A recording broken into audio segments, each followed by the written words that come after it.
স্যালাইনের মধ্যে দিচ্ছি ক্যালসিম্যাক্স ইনজেকশন। এই ক্যালসিম্যাক্স ইনজেকশন স্যালাইনের মধ্যে ১০০ মিলি একবারে সম্পূর্ণটা দিয়ে দিচ্ছি। আপনারা খেয়াল করবেন স্যালাইন কম বেশি যদি ক্যালসিয়াম হয় স্যালাইনের মধ্যে তাহলে কোনো সমস্যা নেই। এভাবে আপনারা মিনিমাম ২ থেকে ৩ দিন দিতে পারবেন দুর্বল অসুস্থ গরুকে।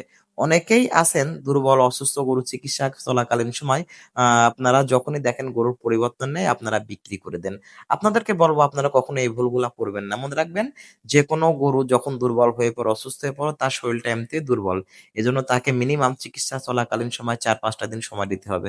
দর্শক দেখতে পাচ্ছেন আমরা এই গরুটা ৪-৫ দিন পরে যখন উনার বাসায় আসলাম এসে দেখলাম গরুটা সম্পূর্ণ সুস্থ সবল। ঠিক আপনারাও এইভাবে এই সমস্ত বিপদে পড়লে এইভাবে যদি এই স্যালাইন, ক্যালসিয়াম গুলা দেন অবশ্যই ভালো রেজাল্ট পাবেন। তবে আপনাদেরকে বলব সবথেকে ভালো হয় যখনই আপনারা এই ধরনের বড় বিপদে পড়বেন আপনার নিকটস্থ পল্লী প্রাণী চিকিৎসকের সঙ্গে যোগাযোগ করবেন অথবা আপনার নিজ উপজেলাটি প্রাণী সম্পদ অধিদপ্তরের ভেটেরিনারি সার্জনের সঙ্গে যোগাযোগ করবেন। ইনশাল্লাহ আপনাকে উন্নত মানের সেবা প্রদান করবে এবং এভাবে সুস্থ সবল হবে ইনশাল্লাহ। ধন্যবাদ সকলকে। আসসালামু আলাইকুম ওয়া রাহমাতুল্লাহ।